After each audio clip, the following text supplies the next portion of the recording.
प्यारे प्यारे दोस्तों, नमस्कार। स्वागत है आप सभी का मेरे YouTube चैनल में।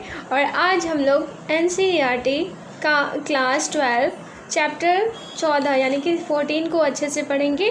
और हमारे चैप्टर का नेम है विभाजन को समझना, राजनीति, स्मृति और अनुभव को देखकर इस चैप्टर को बनाया गया है। चलिए हम लोग इसको समझने का प्रयास करते हैं। विभाजन की वजह से लाखों लोग उजड़ गए, शरणार्थी बनकर रह गए। उनको अपनी रेशा रेशा ज़िंदगी नए सिरे से बुननी पड़ी। हमें पता है कि 1947 में हमारी आज़ादी से जुड़ी खुशी विभाजन की हिंसा और बर्बरता से बदरंग पड़ गई। ब्रिटिश भारत के दो संप्रभु राज्यों भारत और पाकिस्तान, जिसके पश्चिमी और पूर्वी भाग थे, में बंटवारे से कई आकस्मिक परिवर्तन आए। लाखों जाने गए, कईयों की जिंदगियां पलक झपकते बदल गए। शहर बदले, भारत बदला, एक नए देश का उदय हुआ और ऐसा जनसंहार, हिंसा एवं विस्थापन हुआ जिसका इतिहास में पहले कोई उदाहरण न था। इस अध्याय में हम 1947 के बंटवारे का अध्ययन करेंगे। यह क्यों और कैसे हुआ और इसके चलते 1946 में 50 के काल अवधि में और 1950 के बाद में आम लोगों के क्या दर्दनाक अनुभव रहे। अध्याय में इस बात की भी चर्चा की जाएगी कि लोगों से बातचीत और साक्षात्कारों के जरिए यानी मौखिक इतिहास का प्रयोग करते हुए हम इन अनुभवों को, इतिहास को कैसे रच सकते हैं। इस अध्याय में मौखिक इतिहास के फायदे और उसकी सीमाओं को दिखाया गया है। साक्षात्कारों से हम किसी समाज के अतीत के ऐसे आयामों के बारे में काफ़ी जानकारी हासिल कर सकते हैं जिनके बारे में दूसरी तरह के स्रोतों से हमें बहुत कम जानकारी मिल पाती है या कोई जानकारी नहीं मिल पाती है। परंतु कई मामलों के बारे में हमें साक्षात्कार की पद्धति से ज़्यादा पता नहीं चलता। ऐसे पहलुओं के इतिहास को रचने के लिए हमें किसी और किस्म की सामग्री की मदद लेनी पड़ती है। अध्याय के अंत में हम इस मुद्दे पर दोबारा लौटेंगे। कैमरे की तस्वीर में हमें उस समय की हिंसा का एहसास होता है। बंटवारे के कुछ अनुभव। यहाँ 3 घटनाएं दी जा रही हैं जिनका बयान उन दुखद दिनों से गुजरे लोगों ने 1993 में एक शोधकर्ता के आगे किया था। बयान करने वाले पाकिस्तानी थे और शोधकर्ता भारतीय। शोधकर्ता का उद्देश्य यह समझना था कि जो लोग पीढ़ियों से कमोवेश मेल मिलाप से रहते आए थे, उन्होंने 1947 में एक दूसरे पर इतना ज़बरदस्त कहर कैसे ढाया। मैं तो सिर्फ अपने अब्बा पर चढ़ा हुआ कर्ज चुका रहा हूँ। शोधकर्ता की रिपोर्ट इस प्रकार है। मैं 1992 की सर्दियों में पंजाब यूनिवर्सिटी लाहौर के इतिहास विभाग के पुस्तकालय में जाया करता था।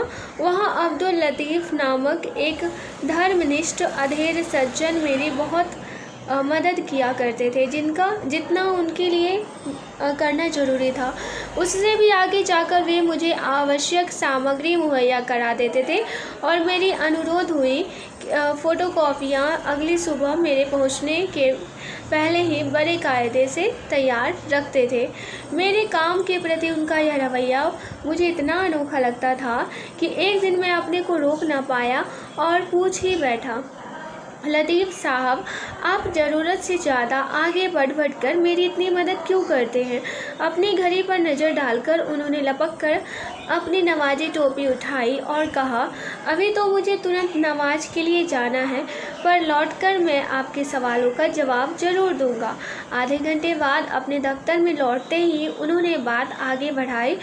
हाँ, आपका सवाल है, मेरे वालिद जम्मू से थे। जम्मू ज़िले के एक छोटे से गांव के बाशिंदे। इस गांव में हिंदुओं का दबदबा था और अगस्त 1947 में इलाके में हिंदू गुंडों ने गांव की तमाम मुसलमान आबादी को मार डाला। एक रोज़ तीसरे पहर जब हिंदुओं की भीड़ का पागलपन अपनी हदें पार कर रहा था तो मेरे अब्बा को पता चला कि गांव में शायद वे ही एकमात्र मुस्लिम नौजवान हैं जो जिंदा बचे हैं। अपने पूरे ख़ानदान को वे पहले ही इस कत्लेआम में खो चुके थे। अब भागने के रास्ते ढूंढ रहे थे। उन्हें एक दयालु बुजुर्ग हिंदू पड़ोसन का ख्याल आया। उन्होंने उनसे अपने घर में पनाह देने की प्रार्थना की। वे अब्बा की मदद को राजी तो हुई, मगर बोली, बेटा अगर तुम यहाँ छिपते हो तो वे लोग हम दोनों को ही धर लेंगे, इससे कोई फ़ायदा नहीं होगा। तुम मेरे पीछे पीछे वहाँ चलो जहाँ इन लोगों ने मुर्दों के ढेर लगा रखे हैं। तुम वहाँ मुर्दे जैसे बनकर लेट जाना और मैं तुम पर कुछ लाशें डाल दूँगी। बेटा सारी रात मुर्दों के बीच ऐसे ही लेटे रहना और सुबह पौ फटते ही जी जान से सियालकोट की तरफ भाग दौड़ जाना। मेरे अब्बा यह सुझाव मान गए। फिर वो दोनों वहाँ गए जहाँ लाशें पड़ी थी। अब्बा चुपचाप ज़मीन पर लेट गए और बूढ़ी माई ने उन पर कई लाशें डाल दी। कोई घंटे भर बाद हथियारबंद हिंदू दंगाइयों का एक जत्था वहाँ आ धमका।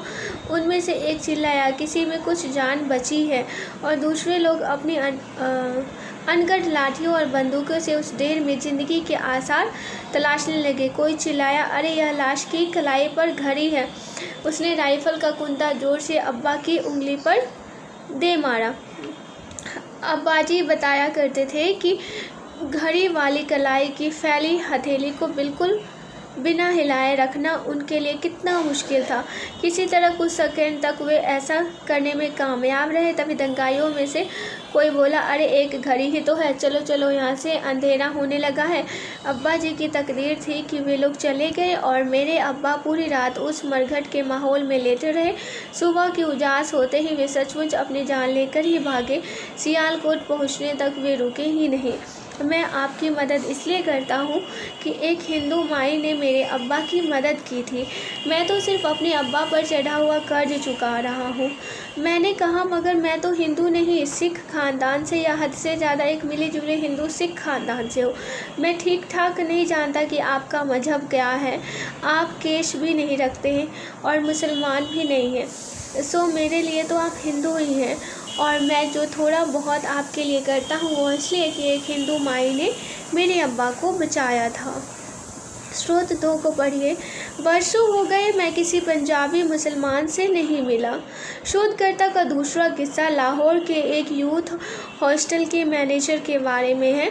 मैं जगह की तलाश में हॉस्टल गया था और वहाँ मैंने तुरंत अपनी नागरिकता की घोषणा कर दी थी। मैनेजर ने कहा, आप हिंदुस्तानी हैं, इसलिए आपको मैं कमरा तो दे नहीं सकता, मगर आपको चाय पिला सकता हूँ और एक किस्सा सुना सकता हूँ। इतने ललचाने वाले प्रस्ताव पर मैं नहीं कैसे कह सकता था। मैनेजर ने शुरू किया। 50 के दशक के शुरुआती हिस्से में मेरी पोस्टिंग दिल्ली में हुई थी। मैं ध्यान से सुन रहा हूँ। मैं वहाँ पाकिस्तानी दूतावास में क्लर्क था। मेरे एक लाहौरी दोस्त ने मुझे एक रुका छोटी चिट्ठी दिया था जो कभी उसके पड़ोसी रहे एक व्यक्ति को देना था। वह व्यक्ति आजकल दिल्ली के पहाड़गंज में रह रहा था।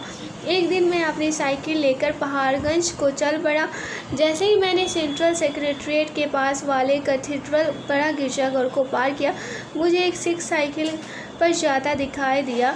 उसे रोककर मैंने पंजाबी में पूछा, सरदार जी, पहाड़गंज का रास्ता किधर से है? उन्होंने पूछा, तुम शरणार्थी हो? नहीं, मैं लाहौर से आई हूँ। मैं इकबाल अहमद हूँ। इकबाल अहमद, लाहौर से? रुको रुको। वह रुको की आवाज़ मुझे बेरहम हुक्म जैसे सुनाई दी और मैंने सोचा कि अब तो मैं गया, ये सिख मुझे ख़त्म ही कर देगा। पर और कोई चारा नहीं था, इसलिए मैं रुक गया। वह भारी भरकम सिख दौड़ता आया और उसने मुझे कसकर खींच लिया। भीगी आंखों से उसने कहा, वर्षों हो गए मैं किसी पंजाबी मुसलमान से नहीं मिला। मैं मिलने को तरस रहा था, पर यहाँ पंजाबी बोलने वाले मुसलमान मिलते ही नहीं।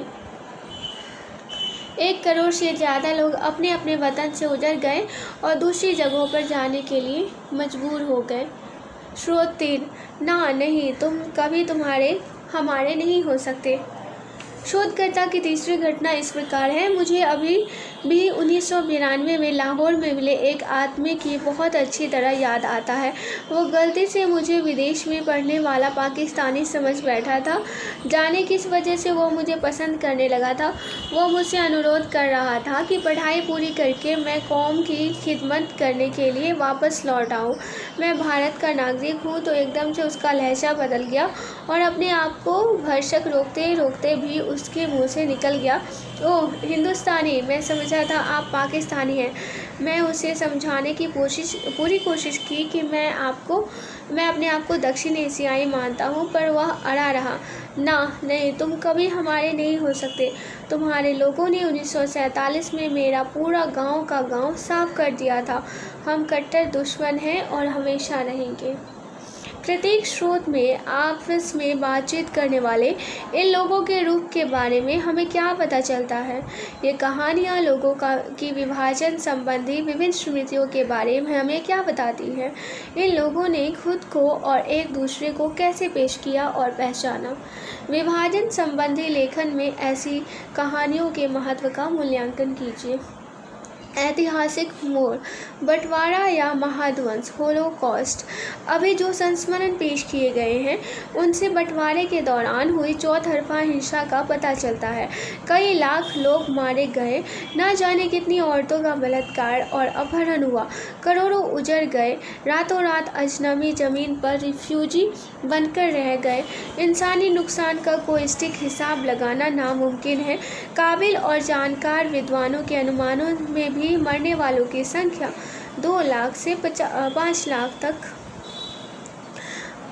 रही है। शायद यह अनुमान सही है कि लगभग 1.5 करोड़ लोगों को भारत और पाकिस्तान के बीच रातों रात खड़ी कर दी गई सरहद के इस पार या उस पार जाना पड़ा। जैसे ही उन्होंने इस छाया सीमा दोनों नए राज्यों के बीच की सरहद औपचारिक आज़ादी के 2 दिन बाद तक भी अधिकृत रूप से तय नहीं की थी, से ठोकर खाए हुए बेघर हो गए। पलक झपकते उनके माल और असबाब हाथ से जाते रहे। दोस्त रिश्तेदार बिछड़ गए। वे अपनी जड़ों, मकानों, खेतों और कारोबार से महरूम हो गए। बचपन की यादें उनसे छीन ली गई। अपनी स्थानीय व क्षेत्रीय संस्कृतियों से वंचित ये लोग दोबारा तिनकों से अपनी ज़िंदगी खड़ी करने के लिए मजबूर हो गए। बैलगाड़ियों पर अपने परिवारों और सामान के साथ 1947 में लोग। क्या यह महज एक विभाजन, एक कमोबेश अव्यवस्थित संवैधानिक फैसला, आपसी रजामंदी के आधार पर इलाके और संपत्तियों का सामान्य बंटवारा भर था, या इसे 16 माह का गृह युद्ध कहा जाए, क्योंकि पाले के दोनों तरफ पूरी की पूरी आबादियों का दुश्मनों की तरह सफाया कर देने के लिए सुनियोजित कोशिशें की जा रही थी और इसके लिए एक संगठित गिरोह कमर कसे खड़े थे। जिंदा बच जाने वाले 1947 को अक्सर कई दूसरे शब्दों में व्यक्त करते हैं: मार्शल लॉ, मारामारी और रौला या हुल्लड़। विभाजन के दौरान हुई हत्याओं, बलात्कार, आगजनी और लूटपाट की बात करते हुए समकालीन प्रेक्षकों और विद्वानों ने कई बार महाध्वंस शब्द का उल्लेख किया है। जाहिर है वे इस सामूहिक जनसंहार की भयानकता को रेखांकित करना चाहते हैं। बहरहाल, क्या ये संज्ञाएं और शब्द सही हैं? आपने कक्षा 9 में नाज़ी शासन के दौरान हुए जर्मन होलोकॉस्ट के बारे में पढ़ा होगा। एक लिहाज से देखें तो सन 47 में भारतीय उपमहाद्वीप में जो कुछ घटा उसकी भीषणता को होलोकॉस्ट शब्द से ही समझा जा सकता है। यह हादसा इतना जघन्य था कि विभाजन, बंटवारे या तकसीम जैसे शब्दों से उसके सारे पहलू सामने नहीं आते। इससे यह भी समझने में मदद मिलती है कि यूरोपीय होलोकॉस्ट की तरह हमारे समकालीन सरोकारों में भी विभाजन का इतना ज़्यादा जिक्र क्यों आता है। लेकिन इसका यह मतलब नहीं है कि दोनों घटनाओं के बीच कोई फ़र्क नहीं था, या अगर था तो उसे नज़रअंदाज कर दिया जाए। 1947 से 48 में भारतीय उपमहाद्वीप में सफाई की कोई सरकारी मुहिम नहीं चली, जबकि नाज़ी जर्मनी में यही हो रहा था। वहाँ लोगों को मारने के लिए नियंत्रण और संगठन की तमाम आधुनिक तकनीकों का इस्तेमाल किया गया। भारत विभाजन के वक्त जो नस्ली सफाया हुआ वह सरकारी निकायों की नहीं, बल्कि धार्मिक समुदायों के स्वयंभू प्रतिनिधियों की कारगुजारी थी। रूढ़ छवियों की ताकत। भारत में पाकिस्तान से नफरत करने वाले और पाकिस्तान में भारत से नफरत करने वाले दोनों ही बंटवारे की उपज है। कई बार गलतफहमी में लोग यह मान लेते हैं कि भारतीय मुसलमानों की वफादारी पाकिस्तान के साथ है। उनकी कथित गैर भारतीय अखिल इस्लामी निष्ठा की इस धारणा के साथ कई और भी आपत्तिजनक विचार जुड़े होते हैं। मसलन कई लोगों को लगता है कि मुसलमान क्रूर होते हैं, कट्टर होते हैं, गंदे होते हैं और हमलावरों के वंशज है, जबकि हिंदू दयालु, उदार, शुद्ध और जिन पर हमला किया गया उनके वंशज है। पत्रकार R.M. मर्फी ने अपने अध्ययन में दिखाया है कि पाकिस्तान में भी इस तरह की रूढ़ छवियों की कमी नहीं है। उनका कहना है कि कुछ पाकिस्तानियों को लगता है कि मुसलमान निष्पक्ष, बहादुर, एक ईश्वरवादी, एक ईश्वर की पूजा करने वाले और मांसाहारी होते हैं, जबकि हिंदू काले, कायर, बहु ईश्वरवादी और शाकाहारी होते हैं। हालांकि इनमें से कुछ छवियां विभाजन से भी पहले की है, लेकिन 1947 की घटनाओं से उन्हें और बल मिला है। इतिहासकार इन धारणाओं में मौजूद गलतफहमियों की बार बार आलोचना करते रहे हैं, लेकिन दोनों ही देशों में घृणा के ये स्वर शांत होने का नाम नहीं लेते। अगर आपने कोई विभाजन संबंधी कहानियाँ सुनी हैं तो उन्हें याद कीजिए। यह सोचिए कि विभिन्न समुदायों के बारे में आपकी अवधारणाएं इन कहानियों से कैसे बनी। कल्पना कीजिए कि अलग अलग समुदायों के लोग एक ही कहानी को कैसे बयान करेंगे। विभाजन ने ऐसी स्मृतियाँ, घृणाएँ, छवियाँ और पहचानें रच दी है कि वे आज भी सरहद के दोनों तरफ लोगों के इतिहास को तय करती चली जा रही है। ये नफरतें सामुदायिक टकरावों में साफ झलकती है। इस आधार पर यह कहा जा सकता है कि सांप्रदायिक टकरावों ने इन पिछली स्मृतियों को जिंदा रखने का काम किया है। बंटवारे के दौरान हुई हिंसा की कहानियों को सांप्रदायिक समूह विभिन्न समुदायों के आपसी फासले को और गहरा लेने के लिए बार बार दोहराते हैं। वे लोगों के जहन में संशय और अविश्वास पैदा करते हैं, सांप्रदायिक रूढ़ छवियों को मजबूत करते हैं, इस निराधार सोच को हवा देते हैं कि हिंदू, सिख, मुसलमान, इन समुदायों के बीच सीमाएं स्पष्ट रूप से परिभाषित है और उनके हित एक दूसरे से बिल्कुल विपरीत हैं। लोग वही सामान अपने साथ लेकर चले जिसे वे उठाकर ले जा सकते थे। उजड़ने में लोगों को गहरे नुकसान का एहसास हुआ।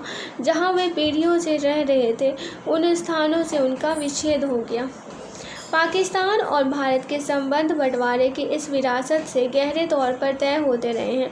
उन प्रलयंकारी क्षणों की परस्पर विरोधी स्मृतियों से दोनों तरफ विभिन्न समुदायों के बारे में प्रचलित धारणाओं को बल मिला है। विभाजन क्यों और कैसे हुआ? एक लंबे इतिहास का अंतिम चरण। कुछ इतिहासकार, भारतीय भी और पाकिस्तानी भी, यह मानते हैं कि मोहम्मद अली जिन्ना की यह समझ कि औपनिवेशिक भारत में हिंदू और मुसलमान दो पृथक राष्ट्र थे, मध्यकालीन इतिहास पर भी लागू की जा सकती है। ये इतिहासकार इस बात पर बल देते हैं कि 1947 की घटनाएं मध्य और आधुनिक युगों में हुए हिंदू मुस्लिम झगड़ों के लंबे इतिहास से बारीकी से जुड़ी हुई है, लेकिन यह तर्क इस बात को अनदेखा कर जाता है कि इन समुदायों में झगड़ों का इतिहास मेलजोल के लंबे इतिहास के साथ साथ चला है।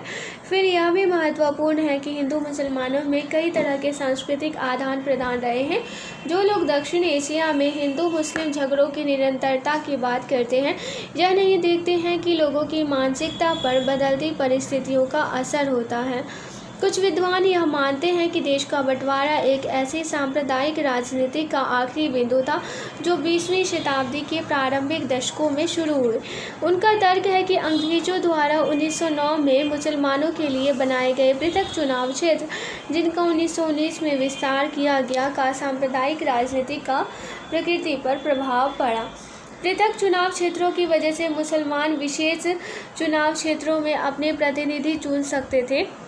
इस व्यवस्था में राजनीतिज्ञों को लालच रहता था कि वह सामुदायिक नारों का इस्तेमाल करें और अपने धार्मिक समुदाय के व्यक्तियों को नाजायज फायदे पहुंचाए। इस तरह से उभरती हुई आधुनिक राजनीतिक व्यवस्था में धार्मिक अस्मिताओं क्रियाशील प्रयोग होने लगा। चुनावी राजनीति इन अस्मिताओं को ज़्यादा गहरा और पक्का बनाने लगी। अब सामुदायिक अस्मिताओं से जुड़े अभिप्राय केवल विश्वास और अकायद आस्था के फर्कों पर केंद्रित थे। अब अक्सर धार्मिक अस्मिताएं समुदायों के बीच हो रहे विरोधों से जुड़ गए। हालांकि भारतीय राजनीति पर पृथक चुनाव क्षेत्र का अच्छा खासा असर पड़ा, हमें इनके महत्व को बढ़ा चढ़ाकर पेश नहीं करना चाहिए और न ही हमें यह मानना चाहिए कि बंटवारा पृथक चुनाव क्षेत्र की प्रत्यक्ष देन है। लखनऊ समझौता। दिसंबर 1916 में हुआ यह समझौता कांग्रेस और मुस्लिम लीग, जिसे इस समय यूपी में आधारित युवा पार्टी नियंत्रित करती थी, कि आपसी तालमेल को दर्शाता है। इस समझौते के तहत कांग्रेस ने पृथक चुनाव क्षेत्र को स्वीकारा। समझौते ने कांग्रेस के मध्यम मार्गियों, उग्रपंथियों और मुस्लिम लीग के लिए एक संयुक्त राजनीतिक मंच प्रदान किया। आर्य समाज। 19वीं सदी के आखिरी दशकों और प्रारंभिक 20वीं सदी की शताब्दी का यह उत्तर भारतीय हिंदू सुधार आंदोलन खास तौर पर पंजाब में सक्रिय था।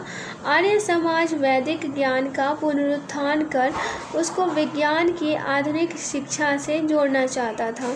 आर्य समाज वैदिक ज्ञान का पुनरुत्थान कर उसको विज्ञान की आधुनिक शिक्षा से जोड़ना चाहता था। 20वीं शताब्दी के प्रारंभिक दशकों में सांप्रदायिक अस्मिताएं कई अन्य कारणों से भी ज़्यादा पक्की हुई। 1920 और 1930 के दशकों में कई घटनाओं की वजह से तनाव उभरे। मुसलमानों को मस्जिद के सामने संगीत, गौरक्षा आंदोलन और आर्य समाज की शुद्धि की कोशिशें, यानी कि न मुसलमानों को फिर से हिंदू बनाना जैसे मुद्दों पर गुस्सा आया। दूसरी ओर हिंदू 1923 के बाद तबलीग और तंजीम संगठन के विस्तार से उत्तेजित हुए। जैसे जैसे मध्यम वर्गीय प्रचारक और सांप्रदायिक कार्यकर्ता अपने अपने समुदायों में लोगों को दूसरे समुदायों के खिलाफ लामबंद करते हुए ज़्यादा एकजुटता बनाने लगे, देश के विभिन्न भागों में दंगे फैलते गए। प्रत्येक सांप्रदायिक दंगे में समुदायों के बीच फर्क गहरे होते गए और हिंसा की परेशान करने वाली स्मृतियाँ भी निर्मित होती गई। मस्जिद के सामने संगीत। किसी धार्मिक जुलूस के द्वारा नमाज के वक्त मस्जिद के बाहर संगीत के बजाए जाने से हिंदू मुस्लिम हिंसा हो सकती थी। रूढ़िवादी मुसलमान इसे अपनी नमाज या इबादत में खलल मानते थे। फिर भी ऐसा कहना सही नहीं होगा कि बंटवारा केवल सीधे सीधे बढ़ते हुए सांप्रदायिक तनावों की वजह से हुआ। गर्म हवा फिल्म के नायक ने ठीक ही कहा, सांप्रदायिक कलह तो सन 1947 से पहले भी होती थी, लेकिन उसकी वजह से लाखों लोगों के घर कभी नहीं उजड़े। पहले की सांप्रदायिक राजनीतिक और विभाजन में गुणात्मक फ़र्क है और बंटवारे को समझने के लिए हमें ब्रिटिश राज के आखिरी दशक की घटनाओं को बारीकी से देखना होगा। सांप्रदायिकता से क्या अभिप्राय है? हमारी अस्मिता के कई पहलू होते हैं। आप बालक हैं या बालिका, आप युवा भी हैं, आप किसी गांव, शहर, जिला अथवा प्रांत के निवासी हैं और आप कुछ विशेष भाषाएं बोलते हैं। आप भारतीय हैं परंतु आप विश्व नागरिक भी हैं। परिवारों की आय में फ़र्क होते ही हैं, इसलिए हम सभी किसी न किसी सामाजिक वर्ग के सदस्य हैं। हम में से अधिकांश का कोई न कोई धर्म है। हमारी ज़िंदगी में जाति की महत्वपूर्ण भूमिका होती है। दूसरे शब्दों में हमारी अस्मिताओं के कई अभिलक्षण हैं, यानी कि वे जटिल होती है। कुछ विशेष संदर्भों में लोग अपनी जटिल अस्मिताओं के कुछ चुने हुए पहलुओं, जैन धर्मों को ज़्यादा महत्वपूर्ण मान बैठते हैं, लेकिन इसे सांप्रदायिकता नहीं कहा जा सकता। सांप्रदायिकता उस राजनीति को कहा जाता है जो धार्मिक समुदायों के बीच विरोध और झगड़े पैदा करती है। ऐसी राजनीति धार्मिक पहचान को बुनियादी और अटल मानती है। सांप्रदायिक राजनीतिज्ञों की कोशिश रहती है कि धार्मिक पहचान को मजबूत बनाया जाए। वे इसे एक स्वाभाविक अस्मिता मानकर प्रस्तुत करते हैं, मानो लोग ऐसे पहचान लेकर पैदा हुए हो, मानो अस्मिता इतिहास और समय के दौर से गुजरते हुए बदलती नहीं है। सांप्रदायिकता किसी भी समुदाय में एकता पैदा करने के लिए आंतरिक फ़र्कों को दबाती है। उस समुदाय की एकता पर जोर देती है और उस समुदाय को किसी न किसी अन्य समुदाय के खिलाफ लड़ने के लिए प्रेरित करती है। यह कहा जा सकता है कि सांप्रदायिकता किसी चिन्हित गैर के खिलाफ घृणा की राजनीति को पोषित करती है। मुस्लिम सांप्रदायिकता हिंदुओं को गैर बताकर उनका विरोध करती है और ऐसे ही हिंदू सांप्रदायिकता मुसलमानों को गैर समझकर उनके खिलाफ डटी रहती है। इस पारस्परिक घृणा से हिंसा की राजनीति को बढ़ावा मिलता है।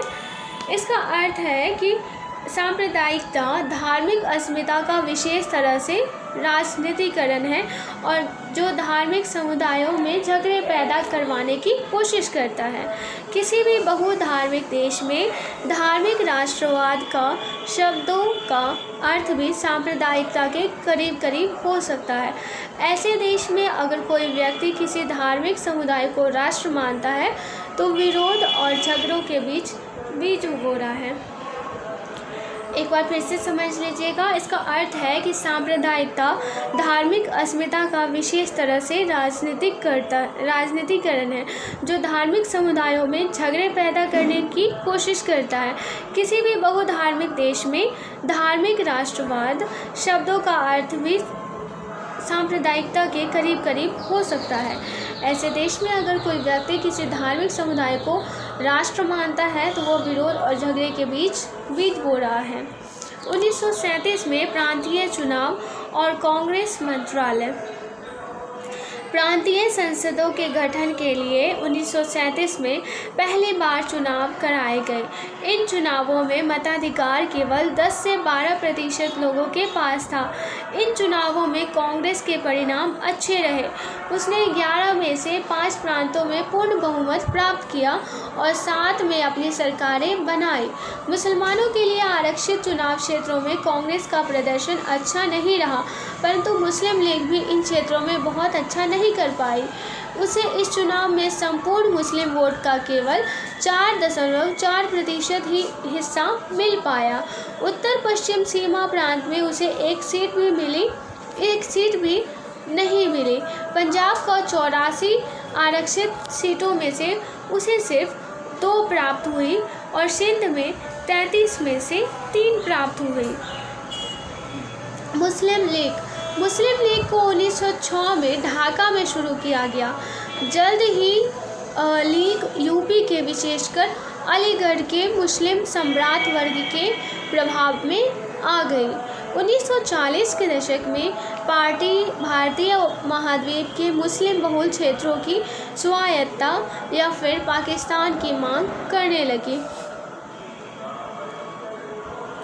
संयुक्त प्रांत। वर्तमान में उत्तर प्रदेश में मुस्लिम लीग कांग्रेस के साथ मिलकर सरकार बनाना चाहती थी, परंतु वहां कांग्रेस का संपूर्ण बहुमत था, इसलिए उसने लीग की इस मांग को ठुकरा दिया। कुछ विद्वानों का तर्क है कि इससे लीग के सदस्यों के दिलों में यह बात घर कर गई कि अगर भारत अविभाजित रहा तो मुसलमानों के हाथ में राजनीतिक सत्ता नहीं आ पाएगी, क्योंकि वे अल्पसंख्यक हैं।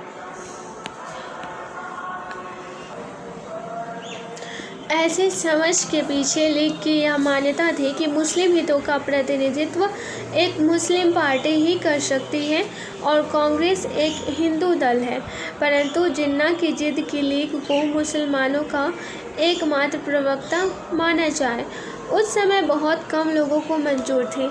लीग संयुक्त प्रांत, बम्बई और मद्रास में लोकप्रिय थी, परंतु अभी भी उसका सामाजिक आधार बंगाल में काफ़ी कमज़ोर था और उत्तम पश्चिम सीमा प्रांत एवं पंजाब में ना के बराबर था।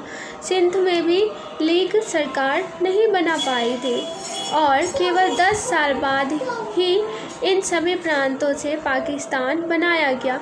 इसलिए इस काल से लीग ने सामाजिक संवर्धन की अपनी कोशिशें दोहरी कर दी। हिंदू महासभा।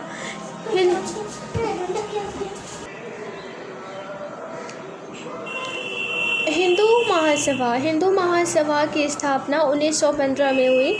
यह एक हिंदू पार्टी थी जो कमोबेश उत्तर भारत तक सीमित रही।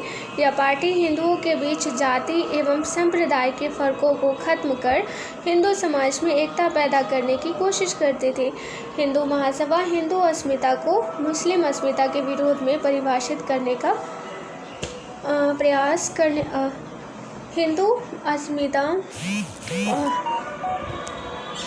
को मुस्लिम अस्मिता के विरोध में परिभाषित करने का प्रयास कर रही थी। कांग्रेस मंत्रालयों ने भी इस खाई को और गहरा कर दिया। संयुक्त प्रांत में पार्टी ने गठबंधन सरकार बनाने के बारे में मुस्लिम लीग के प्रस्ताव को खारिज कर दिया था, क्योंकि मुस्लिम लीग जमींदारी प्रथा का समर्थन करती प्रतीत होती थी, जबकि कांग्रेस उसको खत्म करना चाहती थी। यद्यपि कांग्रेस ने सभी तक इस दिशा में कोई ठोस कदम नहीं उठाया था। ना ही कांग्रेस को अपने मुस्लिम जनसंपर्क कार्यक्रमों में कोई खास सफलता मिल पाई थी। इस प्रकार कांग्रेस के धर्मनिरपेक्ष और रेडिकल बयानों में रूढ़िवादिता मुसलमानों और मुसलमान भूस्वामियों से चिंता पर ही गए। कांग्रेस मुसलमानों को अपनी ओर आकर्षित करने में भी सफल नहीं हो पाई। इतना ही नहीं, 30 के दशक के आखिरी सालों में कांग्रेस के बड़े नेता धर्मनिरपेक्षता पर पहले से भी ज़्यादा जोर देने लगे थे, मगर कांग्रेस में ऊपर से नीचे तक या कांग्रेस के मंत्री भी इन विचारों का पूरी तरह सहमत नहीं थे। मौलाना आज़ाद ने 1937 में यह सवाल उठाया था कि कांग्रेस के सदस्यों को लीग में शामिल होने की छूट तो नहीं है, लेकिन उन्हें हिंदू महासभा में शामिल होने से नहीं रोका जाता है। उनके मुताबिक कम से कम मध्य प्रांत, वर्तमान मध्य प्रदेश में यही स्थिति थी। कांग्रेस वर्किंग कमेटी ने दिसंबर 1938 में जाकर यह ऐलान किया था कि कांग्रेस के सदस्य हिंदू महासभा के सदस्य नहीं हो सकते थे। प्रसंगवश यह वही समय था जब हिंदू महासभा और राष्ट्रीय स्वयंसेवक संघ की ताकत बढ़ती जा रही थी। 30 के दशक में ही आरएसएस नागपुर में बढ़ते हुए संयुक्त प्रांत, पंजाब और देश के अन्य भागों में फैला था। आज के लेक्चर में इतना ही। आशा करती हूँ ये टॉपिक आप लोगों को पसंद आया होगा। इसके आगे का मैं जल्द प्रोवाइड कर दूँगी। नमस्कार।